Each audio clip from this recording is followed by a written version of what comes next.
Di-subscribe, like, dan komen juga ya. Assalamualaikum Ren. Kita ketemu lagi. Hari ini kebetulan saya itu dikenalkan oleh teman saya. Kita menemui seseorang yang kita kenalkan hari ini, seorang difabel di samping saya. Ini beliau punya banyak kegiatan sosial. Nah, mari kita kenalan sama beliau dulu. Nyon sewu, asmanipun lengkapipun sinten, Mbak? Lengkapipun Sri Lestari. Mbak Sri Lestari. Nggih. Terus mendingan difabel ini ya, kakinya ya enggak ya? Saya kalau nama difabel paraplegi. Paraplegi itu separuh bagian tubuh ke bawah lumpuh. Karena kecelakaan separuhnya saya yang lumpuh itu dari ulu hati sampai ke dua ujung kaki. Oh gitu. Karena kecelakaan lalu lintas tahun 97. Tahun 97. Bonceng, saya boncengers yang Oh di ya belakang. sudah. Pun Iya. 26 tahun. Waktu itu naik motor ya? Tapi saya di belakang. Yang Oh, di bonceng. belakang. Nah, terus yang di depan? Nggak apa-apa, karena kan dia tahu ketika akan kecelakaan. Iya. Waktu di belakang itu Saya nggak tahu, saya boncengnya melangkah atau nyamping gitu? melangkah tapi nggak pegangan. Nggak pegangan. Karena beliau yang boncengkan itu bilang, "Kowe piye tori wis jerit-jerit kok ragu cekan gitu." Tapi saya nggak bisa mengingat kejadian itu. Katanya saya koprol. Iya. Nglompati saya nyetir, koprol jatuh ke sungai, terus 3 ruas tulang belakang hancur. Iya. Kalau tulang belakang kan sudah sembuh, maksudnya sudah nyambung karena pakai tati ngasuk melido. Iya. Tapi yang saya menjadi paraplegi itu karena sarafnya putus. Sarafnya gitu. Dan putusnya kan cukup tinggi, jadi dari ulu hati sampai ke dua ujung kaki. Iya. Jadi nggak bisa berfungsi lagi ya. Enggak, kaki biasa ada nurun. Tapi masih terasa. Nggak terasa. Enggak. Mau dipotong, Mau dicubit kan nggak terasa. Kaki saya di mana kalau nggak saya lihat. Saya nggak tahu. Gitu ya. Jadi saya Iya. Tahun 97 ya. Waktu itu sudah berkeluarga. enggak, sampai sekarang saya masih single. Oh, sampai sekarang single. Jadi Nyun Sewu sudah rada ini kita tanya umurnya ini gitu. Rasa nyebut umur. Enggak usah nyebut umur ya. Wah, ini rada Jiwa muda. sensitif kok. Rada sensitif nih umur. Jiwa muda aja. Ya udah gitu. Gitu apa? Lah terus tentunya tidak mudah menjalani kehidupan yang tadinya bisa beraktivitas kemana-mana terus Lumpuh seumur hidup. iya itu. Wah, gimana ini ceritanya pasti. Kalau ceritanya cukup panjang, tapi pada intinya kan ketika saya tahu lumpuh seumur hidup kan saya nggak tahu. Taunya ya kok kalau dicubit gerak, tapi itu bukan perintah otak ya, itu namanya gerak refleks. Ya. Spastik gitu. Tapi kan etika kedokteran yang diberitahu bapak waktu itu bahwa anakmu akan lumpuh seumur hidup pakai kursi roda. Tapi kan namanya orang tua, Iya. manusia pada umumnya kan dikiranya saya sakit ya, ada sakit. Orang tua semuanya kan berpedoman kalau ada sakit ada obat. Gitu. Iya. Tapi kan nggak paham bahwa itu sarafnya putus. Gitu. Iya. Ya diberitahu akan lumpuh seumur hidup, tapi tahunya kan sakit. Akhirnya 2 bulan di rumah sakit. Hampir 5 tahun saya berkelana mencari pengobatan alternatif, dan yang paling parah terlama saya 7 bulan di tengah hutan di Bojonegoro untuk pengobatan alternatif. Ya saya mandi bunga, minum apa kayak dupo dibakar, abunya saya minum, tiap malam sosok kliwon mandi bunga, segala itu ya sudah saya alami.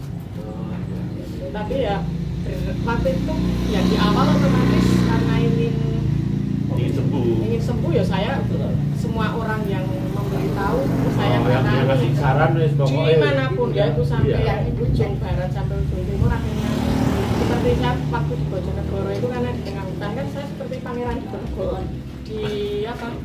di tandu. Karena kan harus pakai kursi saya dipalangi pakai bambu terus digotong 4 orang. Terus sebenarnya hanya satu sungai, tapi karena saking jauhnya dari desa terakhir di Bojonegoro itu seperti melewati 3 sungai. Terus lama-lama kan saya capek, lelah banget, habis kan banyak utang akhirnya. Terus akhirnya ya udah, kalau sudah 3 kali saya datang, saya nggak mau juga. Terus pada akhirnya ya itu saya istilahnya oke lah, kalau memang lumpuh, saya berpedoman kalau lumpuh seumur hidup pasti pasti ada jalan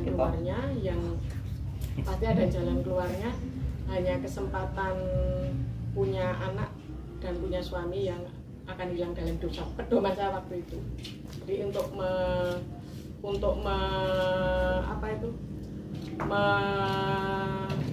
menenteramkan gitu loh, menenangkan diri. Kita lanjutkan, tadi kita jeda sejenak ya karena ada gangguan teknis dari sebelah. Ngapunten nih Mbak Sri, tadi sampai mana ya ceritanya kalau saya lupa? Sampai bahwa saya harus bisa menerima diri. Harus bisa menerima kenyataan. Pada akhirnya saya sudah tidak melakukan pengobatan alternatif, dan ya pedoman saya itu bahwa baiklah kalau memang seperti itu ya yang paling yang hilang hanya kesempatan punya anak, punya suami waktu itu. Jadi saya sudah tidak mikir itu, fokus bagaimana saya bisa melakukan aktivitas sendiri di dalam rumah. Seperti contohnya sama orang tua saya dibuatkan WC duduk yang ada handrail, ada besi untuk transfer dari kursi roda ke WC. Jadi itu salah satu hal yang membuat saya bisa mandiri. Saya tidak melakukan aktivitas harian di rumah. Saya sudah tidak ada undaan, saya dibuatkan wastafel khusus, saya bisa mencuci, bersih rumah. Dan bahkan karena orang tua saya panen, ketika waktu itu kan saya belum kerja, ketika orang tua saya panen padi atau jagung, saya masih bisa membantu menjemur. Istilahnya pekerjaan asal tidak ada undaan saya bisa melakukan. Yang membedakan kan hanya kalau dulu pakai kaki, sekarang pakai kursi roda. Nah itu pada akhirnya seiring perjalanan waktu setelah 10 tahun dari setelah kecelakaan, ada informasi bahwa saya bisa menjadi relawan. Waktu itu saya mendengar di radio bahwa ada kesempatan menjadi relawan di salah satunya di Jogja, di Yayasan Bria Manunggal waktu itu, yang terus yang kedua informasi di Jogja itu. Terus dari sana saya diberitahu bahwa ada sepeda motor yang bisa saya naiki tanpa harus keluar dari kursi roda. Akhirnya tetap di kursi roda gitu. Tapi harus tinggal di sana, saya nggak berani untuk menginap. Tapi setelah itu ada informasi lagi, saya bisa menjadi relawan di SLB YAAP Klaten, relawan tunanetra, teman-teman SLB Netra. Di sana saya membantu input data atau mengedit dari buku awas untuk non netra, diedit menjadi buku braille. Mereka mencetak buku braille itu, saya membantu mengeditkan. Dari situ saya pulang pergi diantar adik. Jadi sebelum masuk jadi relawan di SLB sana itu, sama Pak Kepala Sekolah, Pak Bagio itu ditawari mau nggak kursi roda ngambil di Solo. Karena saya hanya punya satu kursi waktu itu, kan memudahkan bayangan kami, satu kursi di rumah, satu kursi di sekolahan. Jadi adik saya tinggal ngangkat saya di motornya, terus kaki saya pakai sepatu nanti ditali di footstep. Iya, itu kan memudahkan. Kalau dibawa pakai sepeda motor ya susah ya. Susah, harus 2 kali angkat kan. Iya. Karena kan saya hanya ditinggal jauh ya. Terus seiring berjalannya waktu saya memberanikan diri menyurati 2 teman di Belanda. Waktu itu sudah panas dingin ya, karena saya baru 1 kali merasa meminta-minta gitu. Saya kan sebelum kecelakaan saya kerja di restoran di Eropa di Jogja, masakan Eropa maksudnya. Otomatis kan saya punya 2 keluarga yang sangat baik dari Belanda itu. Kami sering bersuratan, terus saya menginformasikan bahwa saya bisa menjadi relawan tapi jauh, harus adik, tapi ada informasi untuk modif motor Terus saya bilang saya nggak punya uang tapi gitu. Terus kamu tanya biaya berapa, nanti kami coba membantu meskipun tidak penuh gitu. Akhirnya ternyata mereka, saya mencari informasi di sini di mana mendapatkan motor itu sampai 7 bulanan baru tahu itu. Terus teman saya ngirimin juga uang, mereka bekerja paruh waktu Sabtu Minggu karena kan mereka berkeluarga semua. Sabtu Minggu bekerja di restoran untuk membantu mengirimi saya uang itu. Terus setelah itu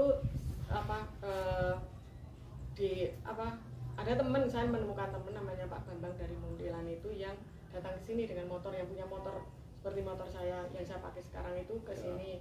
Terus tapi motornya kan waktu itu Scorpio kan besar ya, motor iya, 225 cc besar. Dan waktu itu kan tahun 2017. Iya. Kan itu mewah sekali. Terus bapak saya bilang, kalau kamu mau punya motor, kalau kamu punya uang beli motor nggak apa-apa, tapi jangan dimodif gitu. Karena biar nanti kemana-mana tetap diantar adik. Tapi kan saya tetap nggak terima ya. Terus saya sudah berjanji dalam hati, maksudnya ingin merayu bapak bahwa saya akan naik motor, istilahnya saya akan berjanji naik motornya di jalur umum, di jalan desa, di jalan desa. Itu niat saya supaya diizinkan tetap mau di motor. Tapi terus sama saya bilang ke Pak Bambang Muntilan itu ada kok di Klaten ya yayasan yang sedang buat motor bebek. Saya ke yayasan namanya Yayasan Karina Kas, di waktu itu nangani korban gempa lah. Itu luar biasa, Tuhan mengirimkan bantuan nggak pernah terpikir ya. Itu waktu itu kan ada subsidi untuk motor modif itu separuh, 50% dari harga modif. Terus untuk korban gempa. Tapi mungkin karena saya bukan korban gempa, tapi oleh pegawai di sana saya tetap dimasukkan untuk bisa dapat subsidi itu. Jadi uang yang diberikan teman dari Belanda itu ngepas sekali untuk beli motor. Tapi saya waktu itu kan juga diberitahu teman bahwa untuk motor modif itu nggak harus baru, yang penting mesin muda, kamu nggak apa-apa beli motor bodong. Saya merasa pernah menjadi preman membeli motor bodong. Motor bodong karena polisi nggak akan nggak pernah ngecek surat, dan itu memang terjadi sampai sekarang banyak motor bodong. Ini omongan off the record atau nggak apa-apa ini? Nggak apa-apa, lah itu yang saya alami. Iya, faktanya seperti itu ya. Faktanya saya pun ngalamin bahwa saya merasa menjadi preman karena berani membeli motor bodong karena nggak punya uang. Itu pun bantuan, tapi semua motor saya pajak yang sekarang. Ya. Tapi jangan ditiru ya Brian ya, jangan beli motor bodong ya. Ini karena terpaksa karena situasi. Karena situasi ya. Mohon dimaklumi.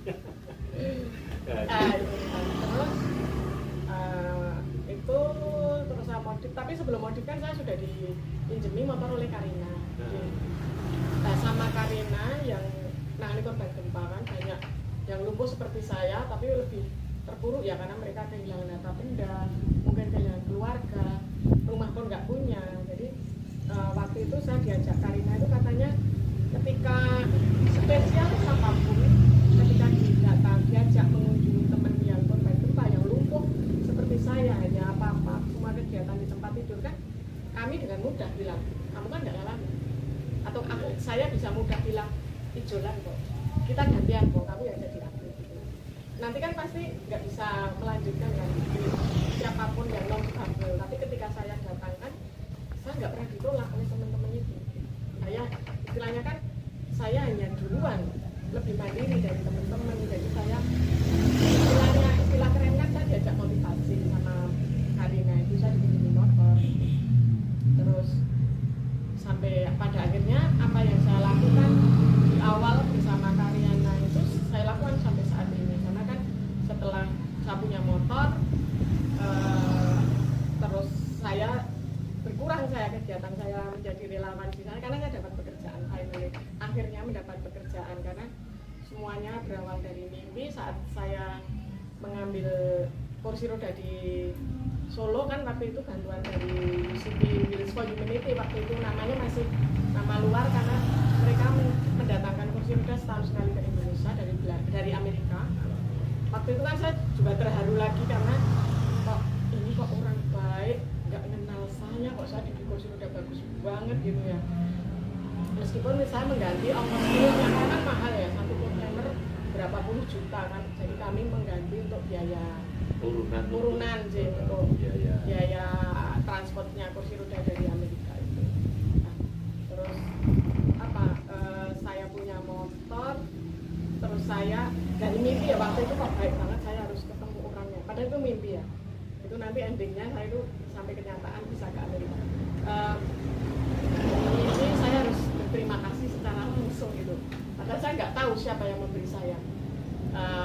Itu rencana Tuhan lagi. Saya mengenal kampung Paraplegi di Solo. Wah, ada kampung Paraplegi, berarti saya harus kenalan ke sana. Saya dipinjemi motor Karina, saya izin ke orang tua untuk ke Solo waktu itu pertama. Boleh ke Solo tapi harus dikawal. Karena pertama kali naik motor jauh. Terus dikawal keponakan sampai Solo. Ya kok di Solo itu di tempat teman saya yang lumpuhnya mirip saya, di almarinya itu ada kartu nama orang Will for Humanity yang orang Indonesia. Ini saya kontak, saya ingin mengucapkan terima kasih sama mendaftarkan gitu. Malah sama yang orang Will for Humanity itu malah saya ditawarin untuk menjadi pekerja sosial, untuk bekerja mencari data waktu itu di Sleman karena ada penelitian untuk anak-anak cerebral palsy. Nah disitulah saya pertama kali bekerja di UCP Roda untuk Kemanusiaan, sampai sekarang saya bekerja di sana. Pertama dari mencari data dari pekerja sosial, mencari teman-teman yang membutuhkan kursi roda. Waktu itu saya mencari di wilayah Sleman. Terus saya bekerja sampai saat ini, tapi di akhir minggu saya tetap ketemu dengan teman-teman yang umurnya seperti saya. Nah, ketika saya bekerja itu kan saya kan melakukan pendataan wawancara dengan teman-teman yang membutuhkan kursi. Ketika saya bilang bahwa aku juga lumpuh loh, mereka nggak percaya.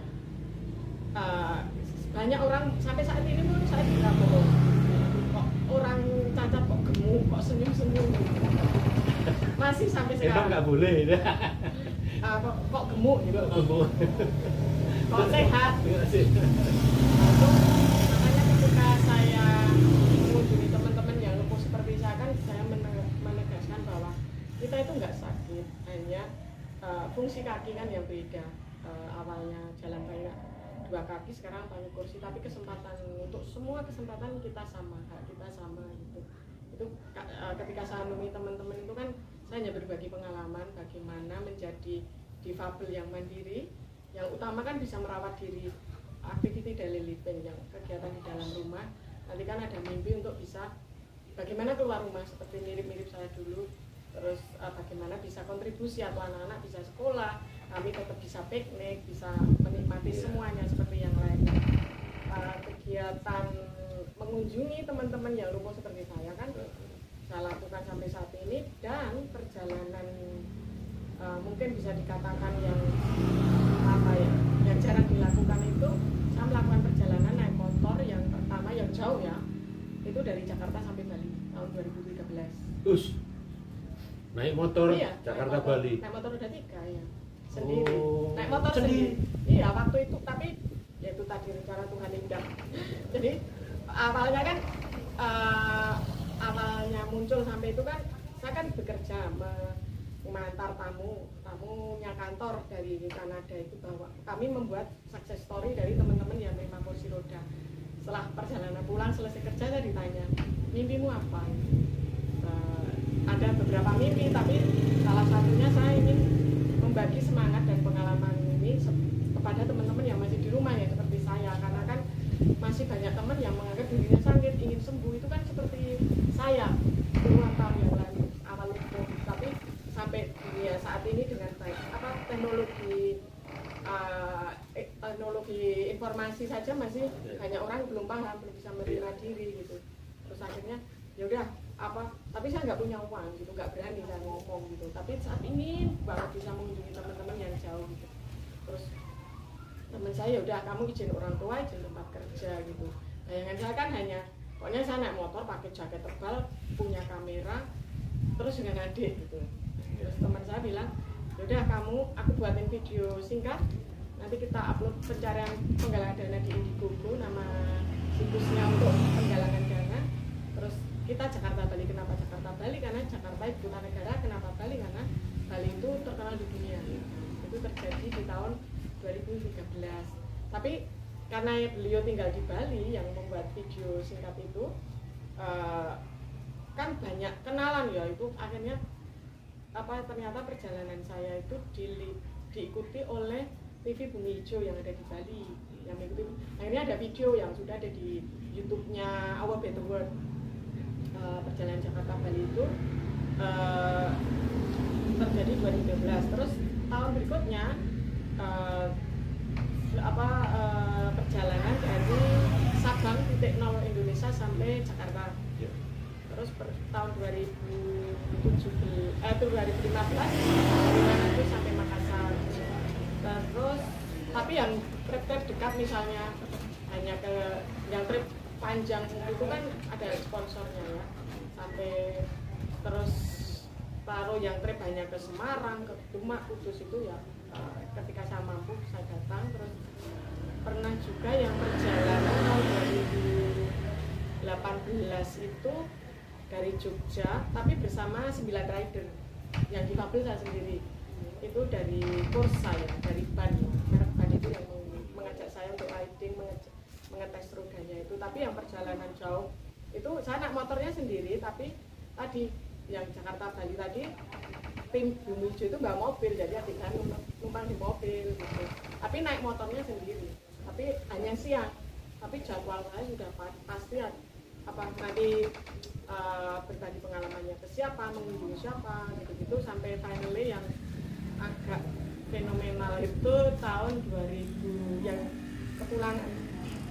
kepulangan Jakarta Bali itu, kepulangan lintas Sumatera itu ketemu Pak Jokowi. Jadi saya ketemu Pak Jokowi di sana waktu itu. Terus kalau yang harian ya tetap sampai saat ini mengunjungi teman-teman. Jadi kegiatan yang ya istilahnya motivasi teman-teman bubble itu sudah berjalan berapa tahun sampai sekarang? 10 tahunan ya? 10 tahunan, iya, sejak saya punya motor 2013 ya? Enggak, 2019. Karena saya pertama kan dipinjami motor oleh Karina, setelah saya punya motor sendiri. Sebentar, saya potong. Motornya yang pertama itu bebek atau matic? Semuanya bebek motor. Terus semuanya bebek? Maksud saya, semua motor saya kan donasi semua. Saya belum pernah membeli motor dari uang sendiri. Ya, maksudnya bebek semua. Bebek semua. Oh, ini juga bebek nih? Iya, Supra 125. Oh, ya. Soalnya punyanya Peri Santoso itu matic. Enggak, saya nggak berani. Karena kan yang saya kunjungi itu bisa di atas bukit, bisa jalanannya rusak, hancur kan. Lebih aman yang bebek menurut saya. Karena pakai rantai ya, pakai rantai. Oh, kalau nanti gitu. Matic kan rusak satu meremen loh. Dan saya ya, jadi ya kalau rusak biayanya juga lebih mahal.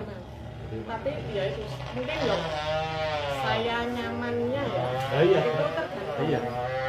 enak atau baik itu kan karena kendaraan tergantung yang terbiasa gimana gitu ya. Kebiasaan jadinya.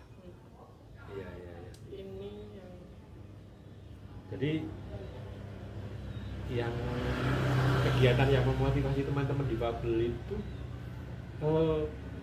di mana saja, sampai kemana saja, atau hanya di sekitar Klaten atau keluar kota? Keluar kota, tergantung. Kalau yang tadi yang jauh tadi, yang Jakarta Bali, lintas Sumatera itu kan kami juga mengunjungi banyak teman. Juga mengunjungi. Oh iya, itu dengan ketemu dengan pemerintah kami, karena saya bekerja di UCP tadi kan kami fokus ke layanan kursi roda adaptif, kursi roda sesuai. Coba UCP itu kan? UCP itu United Cerebral Palsy Program iya. untuk Manusia. Jadi kami fokus ke layanan alat bantu yang adaptif, khususnya kursi roda yang sesuai kebutuhan, juga melakukan advokasi untuk kebijakan gitu. Dan jadi ketika saya yang perjalanan lintas pulau tadi kan itu kan disponsori, jadi setiap hari saya ada, misalnya bayangan saya waktu itu kan setiap kota saya harus ketemu teman-teman TKSK, tenaga kesejahteraan sosial kecamatan. Karena kan bayangan saya ya waktu itu teman-teman TKSK ini kan berarti mengenal semua difabel yang ada di wilayah kecamatannya. Dan banyak difabel yang seperti saya ataupun tidak seperti saya pun banyak yang masih di rumah. Ketika sudah dengar bahwa ada motor modif yang akses, ada kursi roda yang nyaman, yang membuat lebih aktif, itu kan harapannya bisa tersebar gitu ya. Lewat itu bayangan saya waktu itu. Terus kalau yang misalnya kalau sekarang sih ketika nggak ada sponsor, ya saya kan kerja, jadi saya bisa melakukan perjalanan sesuai kemampuan uang saya. Itu dan saya ke Madura, ke Kediri, ke Kudus, Demak, Semarang, itu PP kalau ya kalau hanya Demak, Kudus, Semarang, Kediri, kalau Kediri nginep, itu kembali lagi tergantung kemampuan saya atau mungkin ada yang mendukung perjalanan saya. Dan pada akhirnya kan dari perjalanan selain saya menghubungi teman-teman kan secara tidak langsung teman-teman melihat kursi roda saya kok nyaman gitu-gitu. Akhirnya mereka pengen seperti saya bisa bekerja gitu.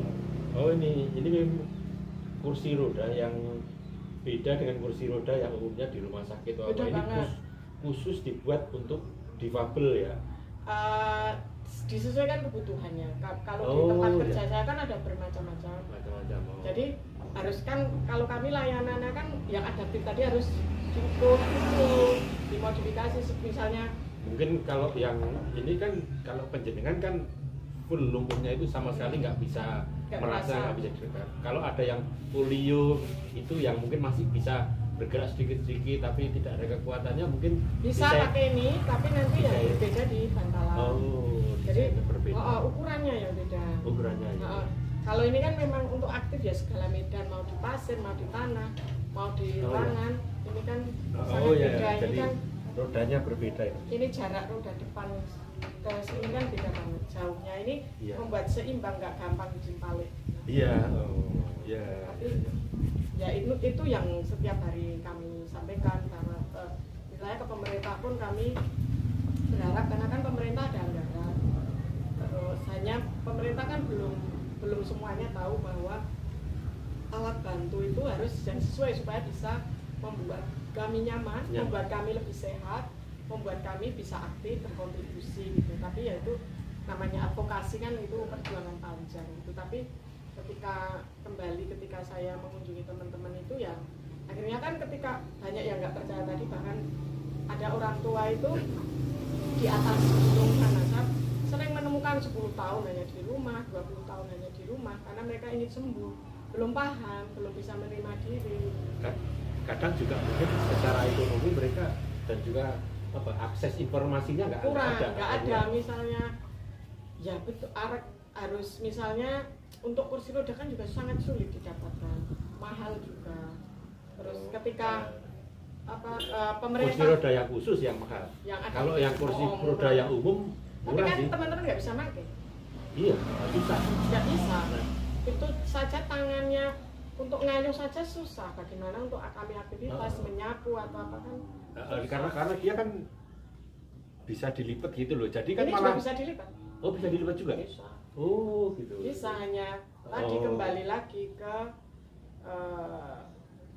layanannya tadi tidak hanya diberikan, tapi ketika mau layanan, mau mendapat kursi roda juga dicek kemampuan tangannya seberapa, tinggi kakinya seberapa, supaya kalau memang masih mampu menapak kan kaki harus menapak di pijakan kaki supaya tidak bengkak, supaya nyaman. Intinya kan ketika alat bantu itu tujuannya kan juga percaya diri, kami kualitas hidup kami juga lebih baik, lebih sehat. Iya. Itu salah satu yang kami advokasikan. Terus tadi dari perjalanan tadi kan akhirnya waktu setelah perjalanan itu kan saya banyak dikenal, ada yang di lady bikers macam-macam, Rosiwati gitu. Rosiwati itu karena kan saya dapat hadiah helmnya 46. Iya. Hijau warnanya. Nah ini Rosiwati, kakak Rosiwati gitu, pas di Sulawesi. Karena Rosi idola saya itu 46. 46 gitu. sampai julukan itu. Pada akhirnya kan saya dikenal banyak teman-teman motor, komunitas sepeda motor roda dua, yang dari perjalanan itu yang super maksudnya parah itu parah kekhawatiran teman-teman ya mungkin. Jadi niatnya perjalanan kan biarlah Sri Lestari itu apa adanya, biarlah macet ya ikut macet, apapun ya biarlah Sri Lestari itu manusia biasa gitu. Tapi ketika perjalanan Sumatera itu yang paling parah, maksudnya parah yang dari titik 0 Sabang itu sampai ke Jakarta. Jadi itu saya kan perjalanannya hanya one way. Jadi supaya hemat ya, karena kan saya harus bekerja juga. Sudah turun dari bandara sudah dijemput para rider gitu. Nanti misalnya saya dari sini ya, saya nginepnya di hotel sini. Kan nanti sore akan ke misalnya kan ke Purworejo. Dan saya sudah diantar ke Jogja sama ridernya Klaten misalnya. Nanti di perbatasan Klaten Jogja itu sudah dijemput ridernya Jogja. Itu beruntun sampai Jakarta. Sampai istilahnya mereka itu seperti pokoknya anak-anak motor gitu. Pokoknya saya dibuat istimewa. Tapi kan berbeda dari apa yang ingin saya sampaikan bahwa difabel itu ya biasalah biarlah ikut. Nah, tapi kan teman-teman tadi ya istilahnya mungkin karena mereka ini perempuan mungkin gitu ya, jadi ya tetap meskipun tidak ingin diperlakukan seperti difabel, tidak ingin diperlakukan istimewa, tapi tetap kami yang masih bisa berkegiatan normal itu tetap ada rasa pengen bantu saat itu tuh manusiawi. Ya, manusiawi makanya. Ya jadi ya maklum aja lah gitu loh. Maklum makanya kami nggak apa-apa ya, karena kan juga tidak bisa dihindari ya, kalau sangat banyak juga kan teman-teman gitu. Ya, akhirnya kan saya terkenal, maksudnya banyak teman motor mengetahui saya dengan sosial media itu yang sangat membantu juga. Akhirnya saya sering diundang untuk sharing pengalaman ke komunitas motor. Jadi saya itu sekarang tergabung dalam komunitas itu di Nusantara. Nusantara itu kami berbagai macam merek motor, berbagai macam latar belakang. Misalnya kami ketemu itu nanti selalu ada pembicara, nggak ada dangdut, nggak ada musik-musik. Biasanya sharing tentang riding, tentang safety riding, tentang pengalaman pemotor-pemotor. Akhirnya yang terjadi sampai saat ini itu saya secara tidak langsung itu seperti terbentuk relawan gitu. Jadi misalnya sekarang saya sangat mudah. Misalnya saya nggak pernah pakai Google Map. Misalnya saya mau ke Wonogiri. Terakhir Desember kemarin saya camping, diundang camping, diajak camping ke Slogohimo Wonogiri. Ya udah, temen sana saya cek panitia aman, saya naik sampai bukit aman.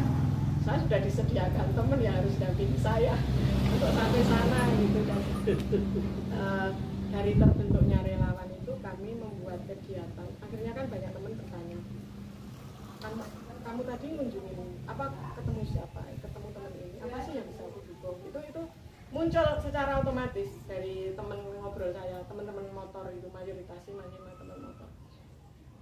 Aku punya uang ini nitip, bisa diapakan? Akhirnya kami berinisiasi karena juga kembali ke pengalaman saya bagaimana pentingnya kloset duduk. Karena kan lumpuh seperti saya nggak bisa pakai kloset jongkok lagi. Keterbatasan teman-teman yang bagaimana mandinya hanya disiplin bertahun-tahun karena nggak punya akses. Akhirnya dari saya sering ngomongnya ini, teman menangkap. Ya ini masih seperti kepercayaan ya teman-teman. Jadi menginspirasi mereka ya.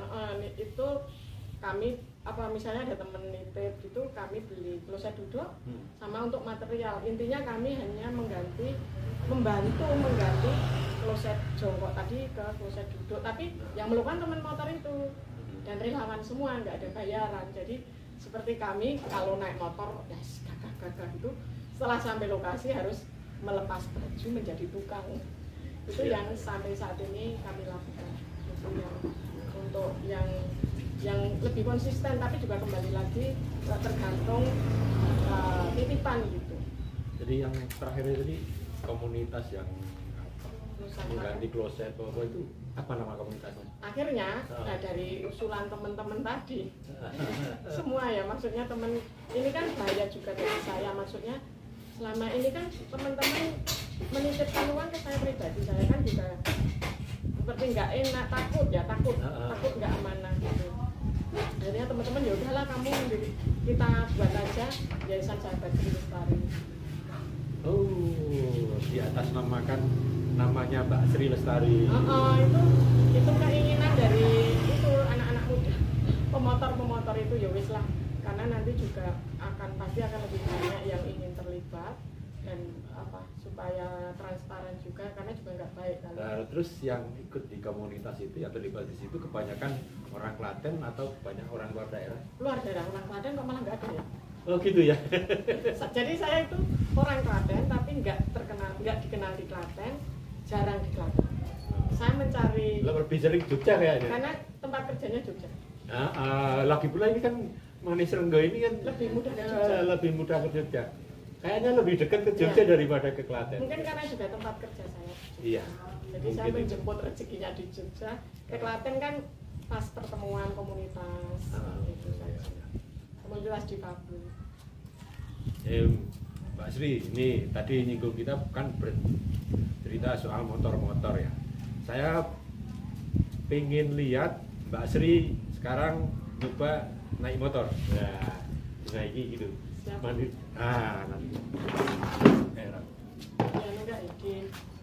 Posisinya nggak usah jalan, yang penting. Tapi landasannya kurang luas, harus ditenggokkan. Oh iya. Landasannya terlalu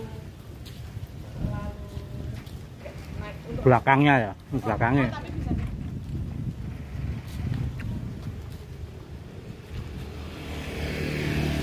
Jadi kita sekarang lihat Mbak Sri. Lelenya gini saya dari sana saya jampingkan.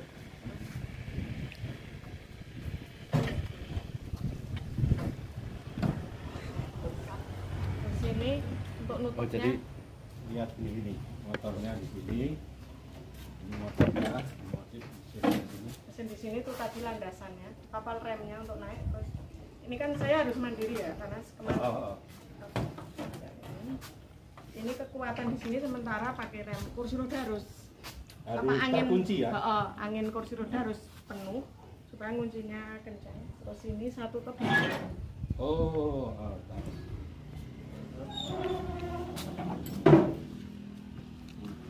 Ini saya tutup. Nah, ada engselnya. ya supaya terkunci. Ada dua engsel. Ada dua. Terus ini kan mesin tetap masih di sini. Iya. Yang diganti kan yang dimodikan ini apa? Kepala, Stang sama roda depan. roda depan. Ya. Terus ada terot nih yang memudahkan. Terot ini. Betul. Ada terot. Nah, mesin semuanya di sini apa? Bensin semua di sini. Starter. Oh iya, jadi nggak masalah kalau mau buka tangki bensin. Oh tinggal gitu ya. Jadi nggak pernah dikunci. Gini aja. Ini otomatis ketika didudukin kunci sendiri nanti Oh pakai dari sini. Kalau seperti tadi saya bermain dengan teman tadi kan dia ambil yang di sini. Dan kalau yang istilahnya kan saya menjadi idolanya anak-anak. Jadi ketika tahu saya nganggur di rumah, anak-anak ingin jalan-jalan, saya bisa memilihkan 3 meskipun bahaya ya. Bahaya. Tapi ya, paling tidak 2 lah. 3. Tapi maksudnya hanya di sekitar aja. Jadi saya bisa sini 3, sini 4 atau kecil-kecil ya. Soalnya ini jadi odong-odong. Jalan-jalan sore. Jadi wadahnya atau tambah apa? Ada box. Magic jet. Bekasi. Jadi ya inilah yang selain kursi roda inilah yang merubah hidup saya. Jadi karena istilahnya kan tadi Semarang kan banyak yang nggak percaya kok saya senyum-senyum gitu. Dikiranya bohong, banyak banget yang nggak percaya bahwa saya juga difabel. Akhirnya ketika saya bilang saya naik motor itu raut muka itu yang selalu membuat saya semangat. Istilahnya kamu kok nggak capek-capek sih gitu. Ya karena ketika ketemu saya dari mereka puluhan tahun hanya ketemu saya berapa menit, keluarga difabelnya sendiri juga mayoritas kan berubah, ingin seperti saya juga gitu. Entah Iya. untuk masalah Keluarganya kan juga ingin bahwa bisa mandiri gitu. bisa mandiri ya, dan mendukung itu loh ya. Dan ternyata juga semakin apa ya, teman-teman banyak keluar kan perubahan di masyarakat juga beda, meskipun ada sebagian oknum yang mungkin juga karena keterbatasannya banyak menjadi pengemis. Iya. Itu kan tetap mencoreng, akhirnya kan saya pun di awal-awal keluar juga misalnya diberi uang itu pernah, nggak boleh parkir katanya nih, parkiran mobil sampai sekarang terjadi. Jadi saya seperti babat alas gitu karena istilahnya mereka bingung, motor saya ini motor tapi di parkiran motor udah 2 nggak muat, di mobil katanya mobil, padahal saya selalu bilang izinkan saya parkir diri, saya parkir mobil nggak apa-apa, yang penting saya bisa parkir gitu. Tapi hanya tukang parkir yang takut macam-macam itu terjadi. Iya. Ya, jadi Terus aku bayar double apa nggak motor loro gitu ya. saya nggak apa-apa karena ini yang penting izinkan parkir gitu. Di Klaten saya sering banget nggak boleh parkir. Jadi memang semakin banyak kami keluar, akhirnya kan masyarakat peduli, masyarakat tahu bahwa ini loh ada wargamu yang seperti ini. Iya. Hanya istilahnya yo harus sering-sering, istilahnya kami pun tidak boleh lelah untuk melakukan gerakan bahwa kami ada di masyarakat. Dan saya saja yang fisik, bagaimana dengan yang teman tuli? Iya. Kan nggak tampak kalau teman tuli, padahal mereka butuh hal yang lebih bukannya hal istimewa, hal yang lebih khusus lagi supaya mereka juga bisa terlibat di masyarakat. Iya. Jadi kalau ada teman kita yang juga sudah muncul di mata hati net, itu Sudarmono itu, saya kan ke rumahnya itu, ke Pesu itu, waktu dia ngerajang kacang, bikin peyek itu, dia lebih sulit lagi karena Nggak ada istilahnya, akhirnya kan kami saling berbagi, saling menguatkan. iya. Begini Bren, ceritanya, kisah hidupnya Mbak Sri Lestari yang akhirnya dari kecelakaan sehingga akhirnya dia bisa bangkit mandiri, bahkan sekarang jadi motivator, apa istilahnya lah, yang relawan, yang akhirnya dari inspirator juga yang menginspirasi difabel-difabel lainnya untuk bisa lebih mandiri. Ini sudah beliau buktikan sendiri tadi dari ceritanya yang apa, naik sepeda motornya juga ini mungkin ya Beda. oh beda ya, tapi juga mirip lah ya.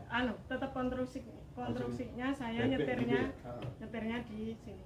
Nah itu tadi yang dari Jakarta Bali, dari Sabang titik nol ke Jakarta. Jadi mudah-mudahan ini nanti akan menjadikan inspirasi bagi lainnya, memberikan semangat bagi difabel lainnya untuk bisa lebih mandiri. Mungkin ada kata-kata yang ingin disampaikan lagi yang terakhir atau apa? Sudah cukup ya? Ya. Jadi begitu Bren, kita ketemu lagi pada video selanjutnya.